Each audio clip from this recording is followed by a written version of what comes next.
ராஜா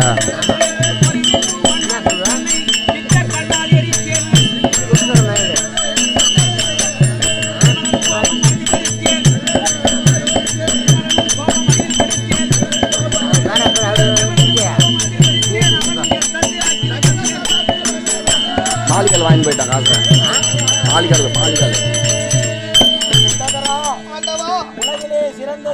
மும்மூர்த்தி தேவர்கள் என்று சொல்ல முடியாது.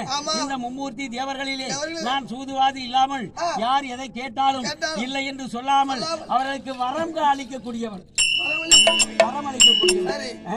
அப்படி வரமளித்திருந்தாலும் என்னுடைய மனையால் இருக்கும்படியான உமா பார்வதி இருக்கிறாளே மரியாதையுடையவன். கையை நீட்டி என்கிட்ட பேச மாட்டேன். என்ன பார்க்கும்போது எப்ப பாத்தியா என்ன ஏரி வேலைக்கெல்லாம் வரானவ ஏரி வேலைக்கெல்லாம் என் பொண்டாட்டி வர வெந்ததை தின்னு விட்டு வந்ததை எல்லாம் உணர்வது கிடையாது. இருந்தாலும்